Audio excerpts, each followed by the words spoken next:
All right, guys, welcome back to the channel. Today is a massive day. Bitcoin down 8% from the high, crashing 5.5% in a day. The S&P 500 also had its largest crash, its largest day down in 4 years. And if you remember back to 4 years ago, that was the COVID collapse. So this is the largest days that we've seen crashing on the S&P 500 since COVID. Now, on top of that, obviously altcoins are down. Market sentiment is dropping. However, that could be resetting. But more importantly, I think for the 18-year cycle, this is something that I am now shifting on. Shifting doesn't mean it's the end, but it's the first time I want to talk about this publicly on the channel in December of 2024 as we lead into 2025. So without further ado, make sure you hit that subscribe button now if you haven't already. Each of the day's analysis builds upon the previous day. And without that background, it's going to be a little hard to follow along over the coming 12 to 24 months with what I see coming up. Also, like the video if you enjoy the content on the channel. Links in the video description for everything I'll talk about later in the video, along with the Christmas sale we have coming up for TIA Premium. Link to that in the top of the video description. So first up, let's have a look at the agenda. As I said, I'm ready to start talking about the 18-year cycle in a different manner, but I'll get to that in a moment. I'm not saying it's the end, but there are things that I think we need to get ready for. Christmas sale, talked about that, and then let's have a look at the big news headlines over the last, 12, 24 hours. Obviously, FOMC has cut the interest rates for the US by 0.25%, and we are now seeing the biggest crashes in 4 years on the S&P 500. Then I'll get over into cryptos, Bitcoins, and I'll get across a lot of altcoins today, as many of them have started to come down.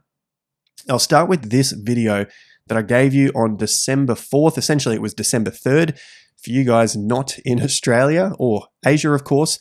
And this is where the S&P 500 was at. It was sitting around 6,070 points. And in the video, as I'll play here, you can see that we're looking for a pop up and a pop back down. Now, if the market did pop off and then pull back, that's probably going to be a little bit more scary for the market participants. When I say scary, I mean the volatility sparks a lot of emotions at that point. Big volatile move up, big volatile move back down.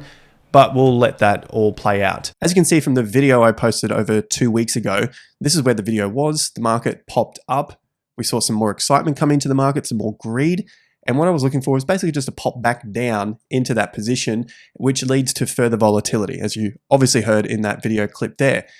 I don't know that these sort of things are going to happen. I don't know we're going to get these massive drawdowns. We've talked a lot about the 18-year cycle and where we are in this winner's curse phase, in these final legs of the market to the upside.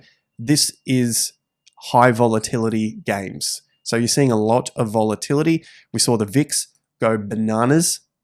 Look at that. The volatility absolutely go crazy, spiked up, took out all of the previous highs there at 24.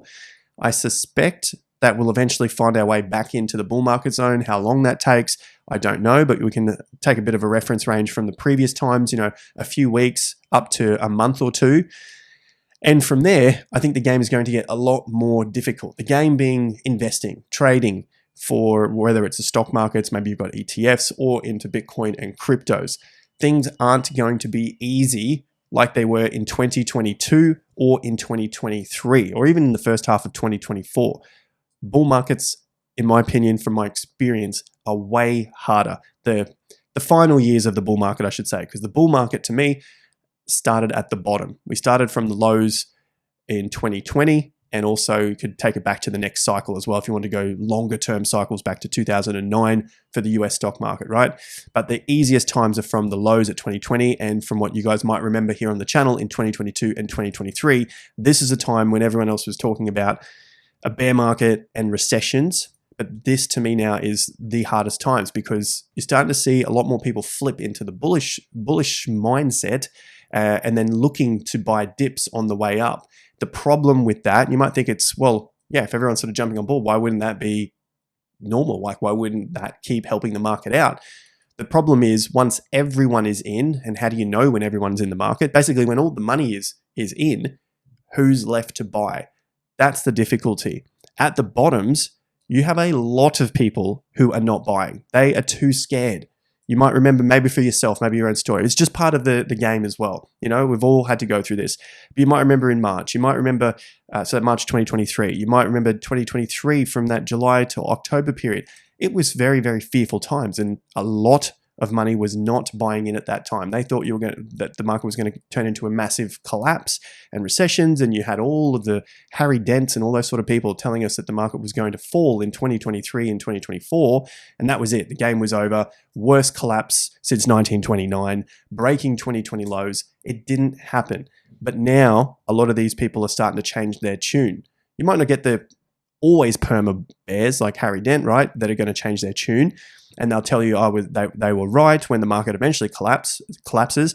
But from here, now you're starting to see a little bit more money coming in. And so if more people are buying, then it makes the game a lot more difficult, because where are the bearishness? Where are the bearish sellers coming from? So that was this chart here.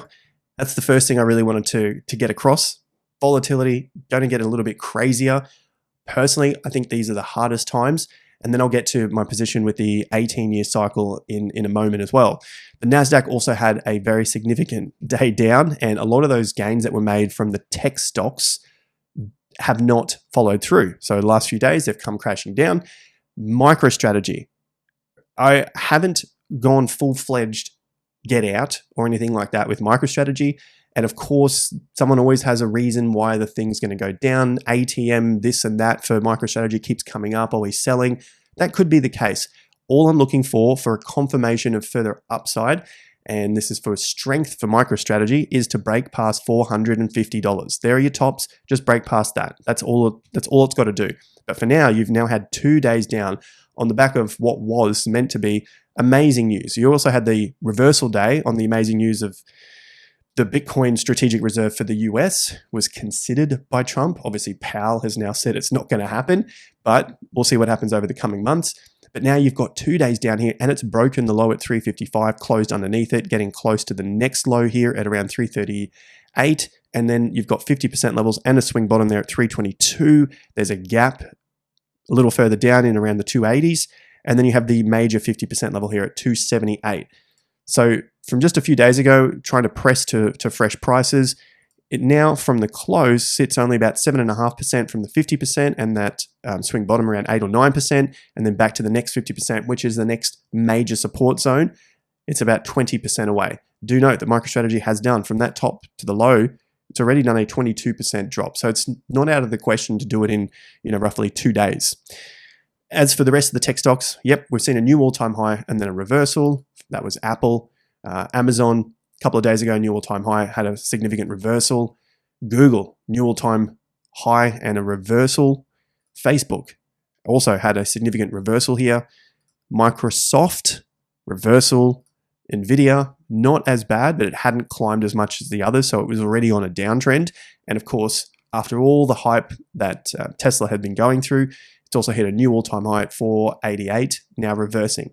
But that doesn't mean the game is over. You can just see the extension here. And if you're following the channel, you know these sort of moves are, they can't keep going, right? There's the 7 to 10 day rule. 1, 2, 3, 4, 5, 6, 7, 8, 9, 10, the reversal comes. So roughly 7 to 10 days. You could even put it down as 7 days or more. If you see it in the same direction with no swing, not greens or reds, but just in the same direction with no swing in the opposite direction, it's generally a sign that it's being overbought and you're going to get a pause at the very worst case or a significant correction. And that has happened now on Tesla. But the main thing again with all of these stocks is the volatility is increasing across the board. So be level-headed with your positions and try not to get shaken out on the way up. All right, we've got the fear and greed index hitting 34 now, so starting to get a reset period for the S&P 500 down at 34. So not a bad area to be. The last time we were down at these extremes was at that August low. So that's when the Japanese yen carry trade came across for everyone, and everyone got sort of freaked out, and we're sort of back at those levels now. So for the federal funds rate, we dropped, well, the market, Powell has dropped it 0.25%. It was forecasted, we got it, but the majority of people are sort of freaking out about this because instead of it being 4 cuts next year, he's talking about 2 cuts. And that might change again. So the market is freaking out. They think that there should have been more cuts next year. I think it's pretty ridiculous to have more cuts, but of course, do whatever the market is doing. If just follow the chart. If it is going down, follow the trend. Maybe it's a buy the dip opportunity. If it's going up, just keep riding that trend until the end. Now, that might all sound a little bit down. I haven't said that I think the markets are going to collapse and that's the all-time high, of course. There could still be more left in it, but it doesn't seem like it's ready to just jump back to new all-time highs. And in terms of a correction, the corrections are healthy along the way into the next move to the upside. For the support areas, so for the NASDAQ, these lows, in my analysis, they're the ones to hold. If they don't hold, the market is going to come down a lot further, and then we may have seen those tops. So if you're looking for longer term trend changing signals, you have to look at larger events. And these are the largest events of recent times. You've got the August low, and I'm saying that is in because I don't think it's going to break at this time because we haven't seen any other breakdowns yet. You still have swing bottoms intact, and you still have 50% levels to go. For the S&P 500, the 50% level is about 5% away from the current price, and from the all-time high is about 8.5%. So it might not be unheard of for the market to drop to that level, so around 5,600 points, which would still be a strong support level. Being a strong support level doesn't mean that the thing has flipped bearish. Again, the lows back here at the yen trade, that's at around 5,100 points. And then you still have the previous all-time high at 4,800 points. So if you take a measure back to these lows, that's quite a long way. It's about 17% to break that area, and you need closes, weekly and monthly closes below that. And then back to the all-time high, that's about a 22%, which would be a bear market, like a technical bear market of a drop of 20% or more. So it seems rather unlikely, but of course things need to unfold day by day. And that's why we have the support levels a little further up to continue watching. And for now, we've got that fear. It might be resetting, and it could take a little bit longer, but you've got plenty of lows on the way to the upside. Now, the big one here would be the Russell. This was the US election. So Trump pump, everyone's going on about the Trump pump. It had already pulled back once and taken out that low. And this time it's crashed back through that low. So basically the Trump pump has now failed, at least for the Russell. The pricing has come all the way back to those previous tops, closed in the gap, and also taken back all of the gains from anyone getting super excited into the small stocks after the old Trump pump there. Now I've got some very important stuff to get through with the Home Builders ETF, but I just want to cover off cryptos and Bitcoin first and give you a little bit more of a hopium spin here. So following up with the Elliott wave cycle, Michael's been covering this very, very well on his channel. You got a link to this in the video description. Go and follow Mick, and also follow him on X as well for more updates. We've been watching and waiting patiently for a top here on the Elliott wave, and this is a wave 3 within the final wave.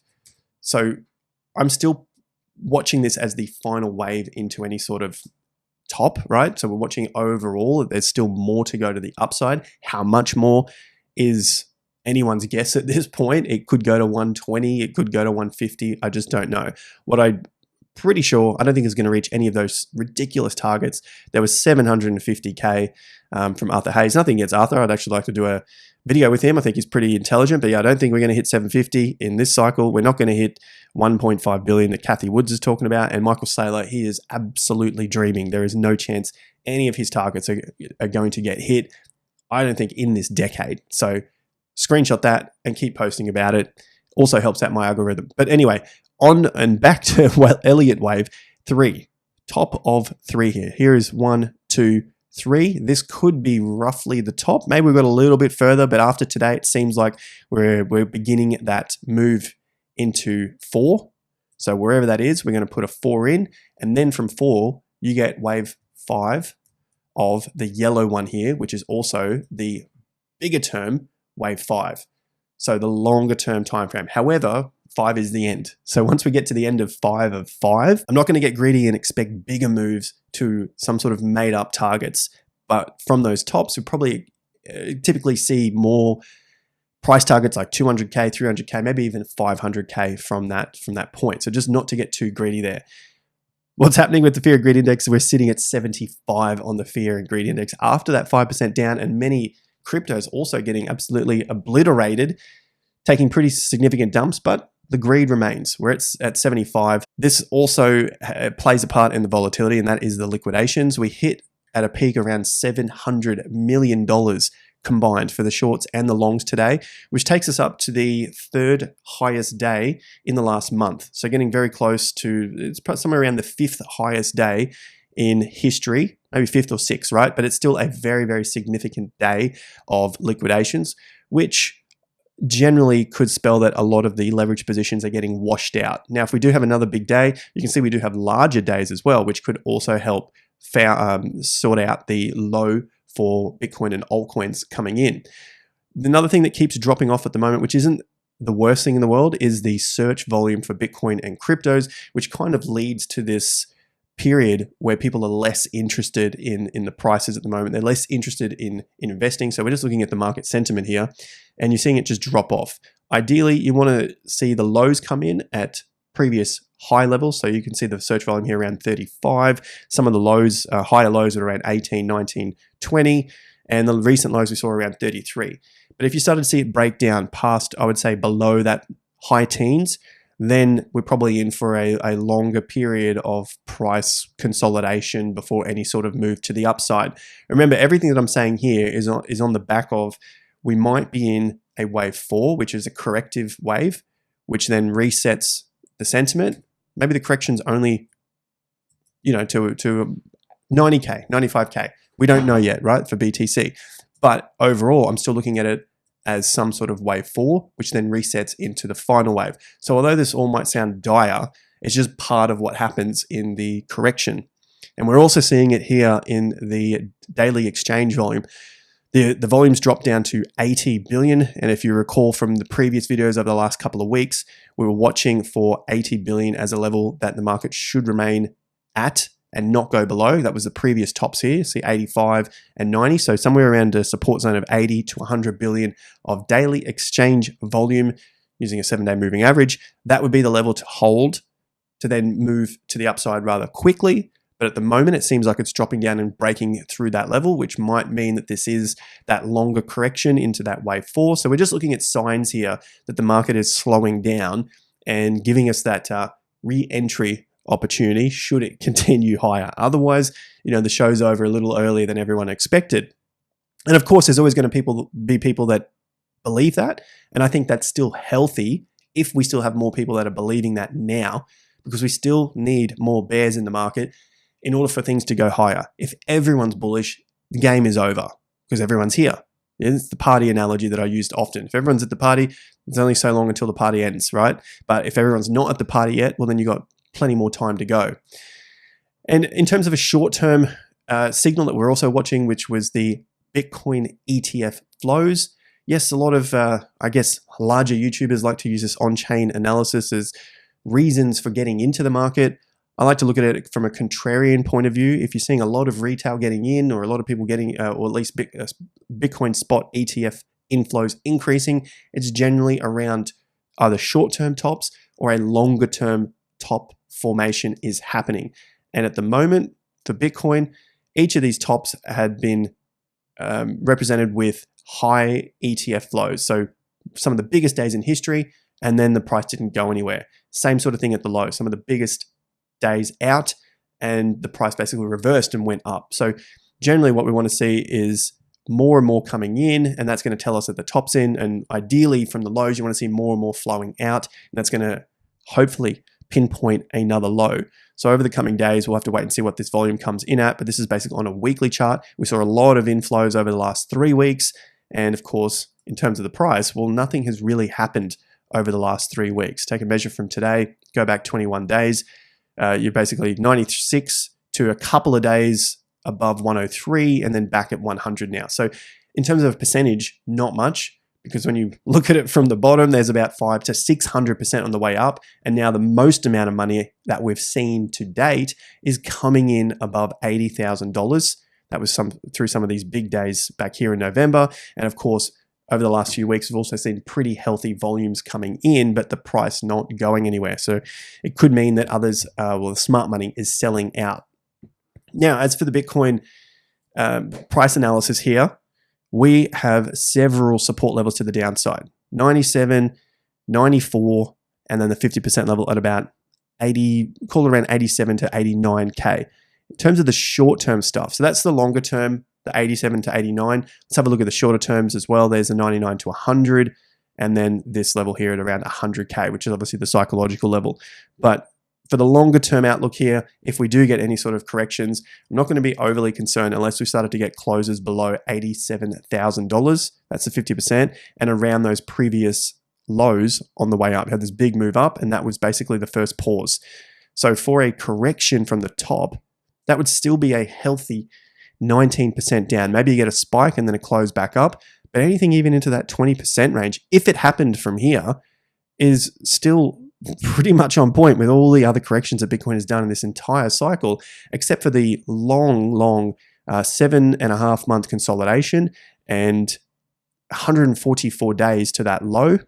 You GAN followers would know what 144 is about if I've got them on the exact right points, but nonetheless, 144, and that was a 33% correction, which happened over 5 months. So I'm not saying this is going to be a 5 month.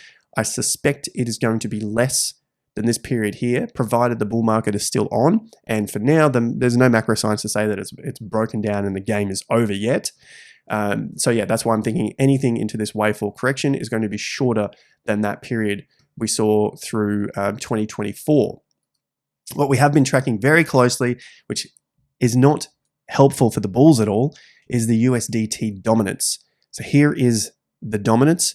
And yesterday with that drop, it has climbed again to 4.1%. Yesterday's closing price was 4.13. So what we don't want to see is well, at least the bulls, is our closes above 4.2% and then past these previous swing tops at about 4.3. So around your 4.2 to 4.3, not going to be great things for the short-term outlook of Bitcoin and crypto price increases. And you can see here on the white line, which is the total crypto market cap, things are looking similar to what happened back in 2021 at that first peak. Yes, the extensions were a lot further, but in the early stages, you had this high, which represented the low, and then a correction, and then another correction, and then you had this nice solid move into that final peak in May. So are we following something similar? For now, it seems quite similar. It doesn't mean it needs to repeat exactly, but I think it's important to watch that area and how the market responded, because at the moment, you're starting to, well, the chart is starting to paint a similar picture here.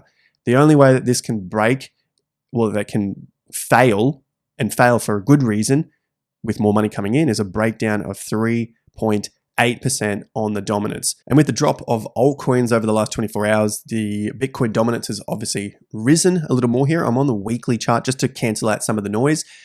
Still a couple more days to go until the end of the week. Obviously 4 days, 2 days of the trading week. And if there is any flow back into altcoins, you would generally see this close under 58, because that's the 50% level here. So 58%, but 50% of the tool.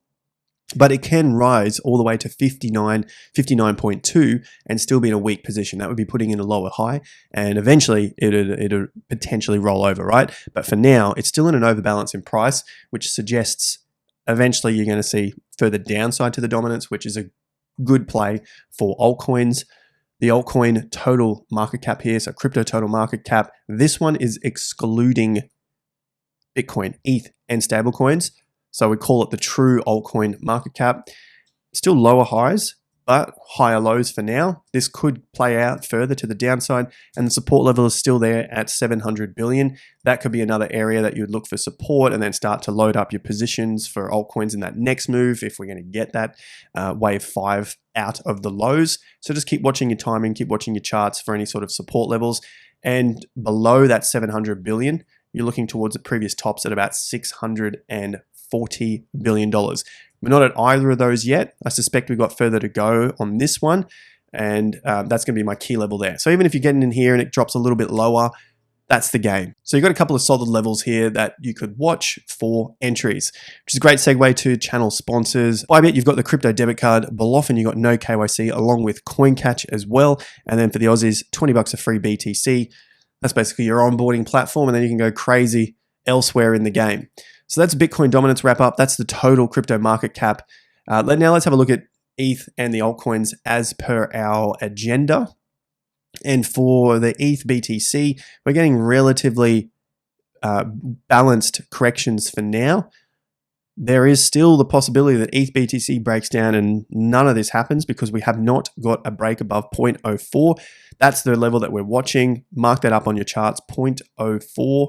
That's pretty much key now for the next move to the upside, and ideally for the overbalance in price, 0.046. So yesterday wasn't such, I mean, it was a down day. It's closed below 50%. It can lead to more, but you're not seeing this severe sell-off like some of the other altcoins in the market, which could be a positive once things turn around. Now, ETH USD has broken below two 50% levels here. One is the short-term double top. That's this level at 3,800. And the longer-term extension from the cycle low to the current, well, the previous top there in March, projected off that low. So this one here is projecting price targets to the upside. 5,300 was the level I was watching, but now that we've got a couple of closes underneath this level, it's starting to find some trouble at the 50%. So although I still think although the chart is saying there's still a possibility of 5,300, it's possibly going to take a little bit longer because of the weakness that is showing at this 50% extension, which means it just could take more time than a straight up move. And I think most people can see that by now. And the 50% is basically confirming that at this point. So we're watching to the downside if this minor double top plays out. So if you're in some positions here, you've got the 100% level at 3,500 or a nice looking level there that comes in with the 50%. You guys that are watching your Gann swings and your extensions here, your 50%, you've got the 150% level and the 50%. So it's 50% of this range, and then the extension is 150. So a nice price cluster there at around 32.50 and down to 32.20 as well. Don't get too greedy on that. Maybe look towards there over the coming days. Solana, on the other hand, is still rather weak against its Bitcoin value, but on its USD, it's still holding up. It's dropped a little more now to 207, but it's holding up above 50%. So any closes underneath 187 is going to be rather troubling for Solana moving forward into any sort of wave 5 that comes up. Pepe on the list, it failed at 50%. So you can see the importance here of these extensions and how they have to work. If they don't get above those levels, then you pretty much come back and look to retest somewhere around that low price of where the swing was projected from. So that's how we're using these as strength and weakness, and then price projections as well. Breaks and closes above, probably going to see high prices. Failures at 50 cent, probably going to see lower prices, and that tells you at the time. So it's basically like a leading indicator. That's what people want when they're trading. XRP, on the weekly, you've got a lower swing top forming at the moment. The positive, lower volume. So although there is some selling taking place, probably some profit taking here for XRP, you still have good solid volume to the upside and lowering volume to the downside. So there's profit taking, obviously, prices are down, reds are on the board, but you don't have as much volume selling out at this point in time. So although it could keep coming down, maybe test the 160 again, maybe test the low at 180.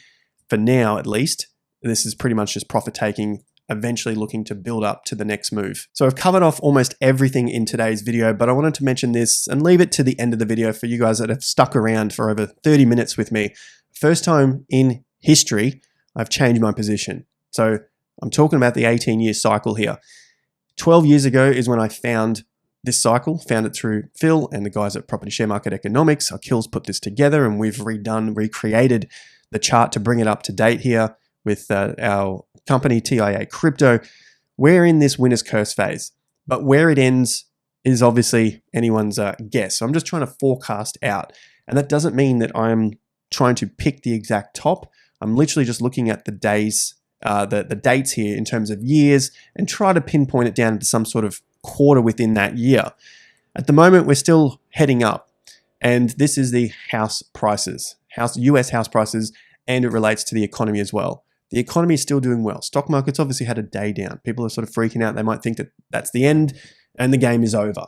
I've said for a long time, there's no below off top in 2024. There was plenty of people talking about that on X. I don't think that's the case. 2025 is coming into a different story. And 2025, I think, is where the volatility increases a lot, when everyone is sort of on board in a bull market, or almost all, or when you get the percentages of more people than what we've previously seen in, for example, 2022 and 2023. There wasn't as many people believing there was a bull market, but I think now that's starting to shift, and you're hearing it from either the Fed, who Powell is saying they think they've skipped, they got through a recession and it didn't happen, so they've avoided a recession. You have the belief that Trump is going to make things different this time. You have Musk with also that belief that he is making things different this time. And I know there's plenty of people who believe in what Trump's going to do and all that sort of stuff that watch the channel, and they might find some sort of trigger around this. But I'm worried about my investments. If you think Trump is going to make things different and you're willing to keep all your money in the market and just Trump is going to continue to make you absolutely wealthy, go with it. That's fine. I personally don't think that's the case. I think it'll be the case for a little while, and my little whiles range from 6 months to 18 months.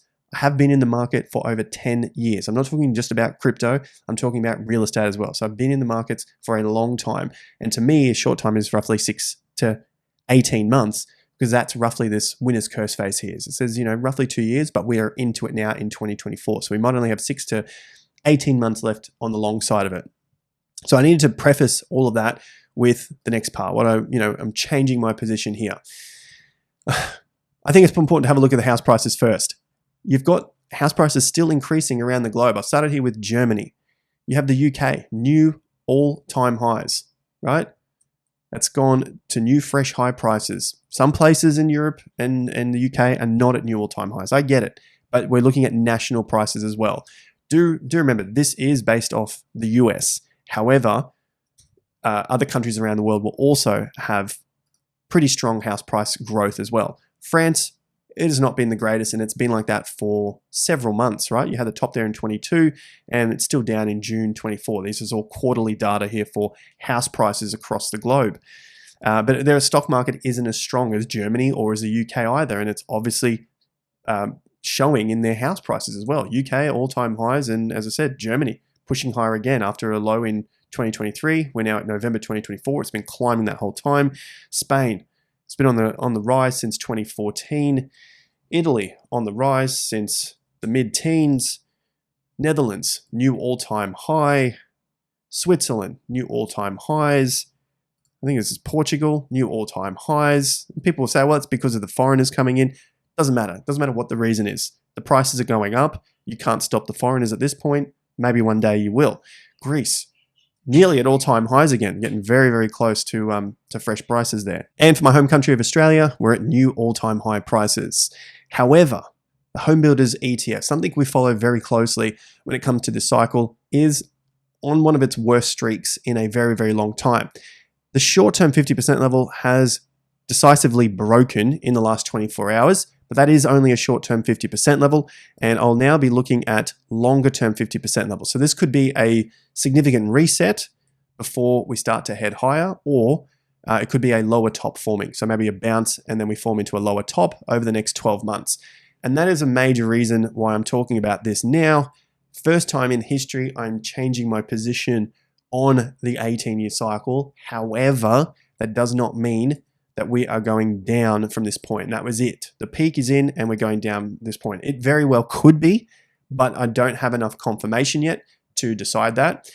What I am doing is starting to position myself in a way that I want to start to exit over 2025.